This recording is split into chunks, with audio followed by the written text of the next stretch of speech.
नमस्कार, मैं Preeti Agarwal, assistant professor chemistry.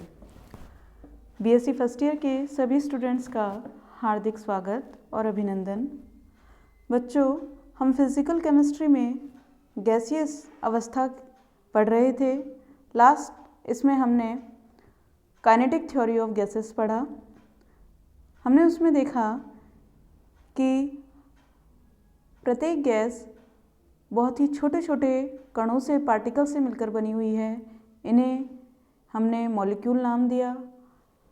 इसके अलावा गैस के अणुओं का आयतन संपूर्ण गैस के आयतन की तुलना में नेग्लिजिबल होता है। काइनेटिक थ्योरी कहती है कि गैस के मॉलिक्यूल्स सॉलिड स्फेरिकल शेप में होते हैं तथा इनके बीच में होने वाली टक्कर में संवेग संरक्षित रहता है तथा अर्थात पारस्परिक टक्कर के समय गतिज ऊर्जा की किसी तरह से कोई हानि नहीं होती। या हम कहें कि मॉलिक्यूल्स के बीच में होने वाली टक्कर पूर्णतः इलास्टिक होती है। इसके अलावा मॉलिक्यूल्स के बीच में किसी तरह का कोई अट्रैक्शन या रिपल्सन फोर्स काम नहीं करता है। गैस के मॉलिक्यूल्स एक स्ट्रेट लाइन में गति करते हैं, लेकिन सभी मॉलिक्यूल्स की गति अर्थात वेग एक समान नहीं होता। फिर हमने derivation of kinetic gas equation देखा, जिसमें हमें फाइनली प्राप्त होता है PV is equal to 1/3 mnc²। उसके बाद अब हम देखते हैं डेविएशन फ्रॉम आइडियल बिहेवियर। हमने शुरुआत में पढ़ा कि गैसें दो प्रकार की होती हैं, आइडियल गैस और रियल गैस। आइडियल गैस वे गैस हैं जो गैस लॉ फॉलो करती हैं, गैस नियमों का पालन करती हैं। लेकिन वास्तविकता में देखा जाता है कि कोई भी गैस आदर्श गैस नहीं होती। वे गैसें जो सामान्य ताप और दाब पर गैस लॉ फॉलो नहीं करती, उन्हें कहते हैं हम रियल गैसेस। तो क्या रीज़न है कि गैसें आइडियल बिहेवियर से डेविएशन शो करती हैं या कहें आइडियल बिहेवियर शो नहीं कर पाती? तो अब हम इसके बारे में जानकारी प्राप्त करेंगे। तो सबसे पहले है deviation from Boyle's law. Boyle law कहता है कि यदि टेम्परेचर कांस्टेंट रखा जाए तो प्रेशर और वॉल्यूम एक दूसरे के इन्वर्सली प्रोपोर्शनल होते हैं, व्युत्क्रमानुपाती होते हैं। अर्थात दाब बढ़ने पर आयतन में कमी आती है। इसके अलावा यदि हम प्रेशर के सभी मानों और कांस्टेंट टेम्परेचर पर गैस के प्रेशर तथा वॉल्यूम के गुणनफल तथा प्रेशर के बीच में यदि कर्व प्लॉट करते हैं तो आइडियल गैस के अकॉर्डिंग हमें प्रेशर एक्सिस के पैरेलल एक स्ट्रेट लाइन प्राप्त होनी चाहिए, एक सीधी रेखा प्राप्त होनी चाहिए। लेकिन वास्तविकता में ऐसा नहीं होता। एमागेट नामक साइंटिस्ट ने 1818 में कुछ गैसों का स्टडी किया और देखा कि कोई भी गैस आदर्श गैस के समान ग्राफ नहीं बनाती। अर्थात जिन गैसों पर एमागेट ने स्टडी किया वो सभी गैसें आइडियल बिहेवियर से डेविएशन शो करती हैं। या ये कहें कि प्रेशर का मान बढ़ने पर प्रेशर और वॉल्यूम के गुणनफल का मान कांस्टेंट नहीं रहता, स्थिर नहीं रहता है। एमागेट ने गैसों की स्टडी करके जो डेविएशन देखा वो इस प्रकार है। उन्होंने पाया कि हाइड्रोजन, हीलियम, नियॉन जैसी गैसों के लिए PV का मान प्रेशर के बढ़ने पर लगातार बढ़ता है। अर्थात आइडियल गैस के अकॉर्डिंग PV और P के बीच यदि ग्राफ प्लॉट करते हैं तो एक स्ट्रेट लाइन प्राप्त होनी चाहिए। यहाँ हमने इसको दिखाया है। लेकिन हाइड्रोजन, हीलियम, नियॉन जैसी गैसों के लिए PV का मान प्रेशर के बढ़ने पर लगातार बढ़ता है। इसके अलावा nitrogen, carbon monoxide, carbon dioxide तथा मीथेन जैसी गैसों के लिए प्रेशर वॉल्यूम के गुणनफल का मान प्रेशर के बढ़ने पर पहले कम होता है, कम होने पर मिनिमम पर पहुंच जाता है और वापस जब हम प्रेशर बढ़ाते हैं तो बढ़ता है। अर्थात carbon dioxide, carbon monoxide, methane जैसी गैसों के लिए पीवी के मान में विचलन अधिक देखने को मिलता है। आइडियल बिहेवियर से इन दोनों प्रकार के डेविएशन को हम रिप्रेजेंट करते हैं कंप्रेसिबिलिटी फैक्टर से, जिसे डिनोट किया जाता है कैपिटल जेड से। अर्थात कंप्रेसिबिलिटी कोफिशिएंट प्रेशर तथा टेम्परेचर पर एक गैस के रियल वॉल्यूम पर मोल तथा आइडियल गैस के पर मोल वॉल्यूम का रेशियो है। अर्थात Z is equal to V real upon में V आइडियल।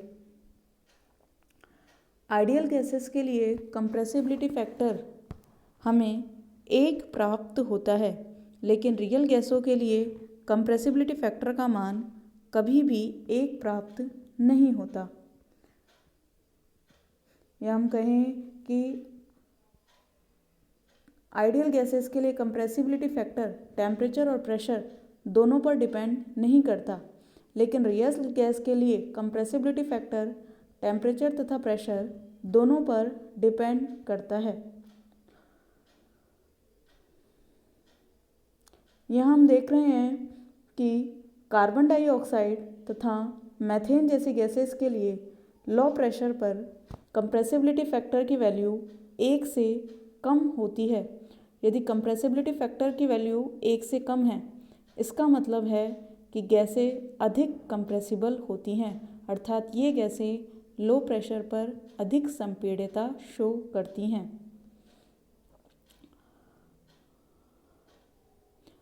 अब जैसे जैसे प्रेशर बढ़ाया जाता है तो प्रेशर बढ़ाने पर कंप्रेसिबिलिटी फैक्टर का मान मिनिमम प्राप्त होकर फिर से बढ़ने लगता है। अर्थात हाई प्रेशर पर इनकी वैल्यू आइडियल गैस की वैल्यू से भी अधिक हो जाती है, और जब कंप्रेसिबिलिटी फैक्टर का मान 1 से अधिक प्राप्त होता है तो इससे यह पता चलता है कि हाई प्रेशर पर इन गैसों की कंप्रेसिबिलिटी घट जाती है, ये कम संपीड्य हो जाती हैं।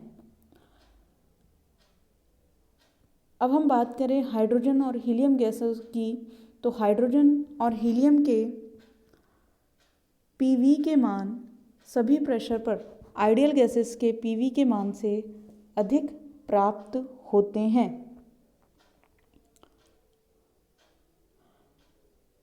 अर्थात इनके लिए कंप्रेसिबिलिटी फैक्टर की वैल्यू हमेशा 1 से अधिक होती है। इससे हमें यह पता चलता है कि इन गैसों की कंप्रेसिबिलिटी कम होती है। तो ऐसी गैसें जिनके लिए कंप्रेसिबिलिटी फैक्टर का मान लो प्रेशर पर तेज़ी से कम होता है, वे गैसें आसानी से लिक्विफाइड हो जाती हैं, अर्थात आसानी से द्रव में बदल जाती हैं। अतः कार्बन डाइऑक्साइड गैस नाइट्रोजन तथा मीथेन गैस की तुलना में हम देखें तो आसानी से लिक्विफाइड हो जाती है। लेकिन हम यहाँ देख रहे हैं कि हाइड्रोजन और हीलियम के कर्व में कहीं भी हमें डिप प्राप्त नहीं होता। तो हम कह सकते हैं कि हाइड्रोजन और हीलियम गैसों के लिए लिक्विफिकेशन करना बहुत ही मुश्किल काम होता है, या ये कहीं ये आसानी से लिक्विफाइड नहीं हो पाती। हाइड्रोजन और हीलियम गैसें बहुत ही कम टेम्परेचर पर, हाइड्रोजन जहाँ -165 डिग्री सेंटीग्रेड तथा हीलियम -240 डिग्री सेंटीग्रेड से कम टेम्परेचर पर कार्बन मोनोऑक्साइड तथा मीथेन के समान कर्व बनाती है। तो यहाँ हमने देखा कि किस तरह से रियल गैसेस बॉयल नियम से डेविएशन शो करती हैं, विचलन प्रदर्शित करती हैं। उसके बाद नेक्स्ट है टेम्परेचर इफेक्ट, ताप का प्रभाव। डिफरेंट टेम्परेचर पर नाइट्रोजन के एमागेट कर्व यहाँ हम देख रहे हैं। हम देखते हैं कि टेम्परेचर बढ़ने पर पीवी तथा प्रेशर के कर्व में जो डिप्रेशन प्राप्त होता है, जो अवनमन प्राप्त होता है, उसमें कमी आती है। या हम कहें जैसे जैसे टेम्परेचर बढ़ाते हैं तो गैसें आदर्श व्यवहार से कम विचलन प्रदर्शित करती हैं, डेविएशन कम होता जाता है और एक स्पेसिफिक टेम्परेचर पर यह डिप पॉइंट पीवी एक्सिस पर पहुंच जाता है, या कहें गैसेस आइडियल बिहेवियर की ओर अग्रसर होती हैं। लेकिन यह सभी प्रेशर के एक थोड़े से अंतराल के लिए होता है और इस दाब अंतराल में, इस प्रेशर इंटरवल में गैसेस निश्चित टेम्परेचर पर आइडियल बिहेवियर शो करती हैं।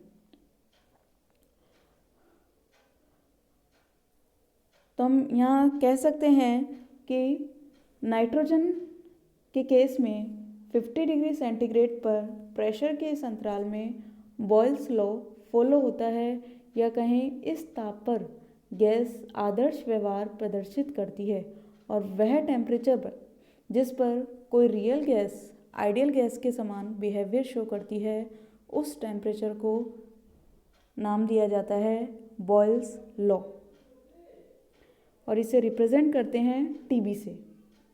अर्थात बॉयल टेम्परेचर वह टेम्परेचर है जिस पर रियल गैस बॉयल लॉ को फॉलो करती है या आदर्श व्यवहार प्रदर्शित करती है। इसके अलावा यदि हम चार्ल्स लॉ और गैलुसेक लॉ से डेविएशन पढ़ें तो एमागेट ने पाया कि प्रेशर के प्रत्येक वैल्यू के लिए किसी गैस के वॉल्यूम में चेंज केवल लो प्रेशर पर ही पॉसिबल है। अर्थात जैसे जैसे यदि हम प्रेशर बढ़ाते हैं तो डेविएशन बढ़ता जाता है और जो वे गैसेस जो इजीली लिक्विफाइड हो जाती हैं वो अधिक प्रेशर पर अधिक डेविएशन शो करती हैं। तो आज हमने पढ़ा कि किस तरह से रियल गैसेस डेविएशन शो करती हैं। अब इन डेविएशन के शो होने का क्या कारण है, क्यों वास्तविक गैस आदर्श गैस से विचलन प्रदर्शित करती है, इसके बारे में अब हम नेक्स्ट डे पढ़ेंगे। तो आज के लिए बस इतना ही। धन्यवाद।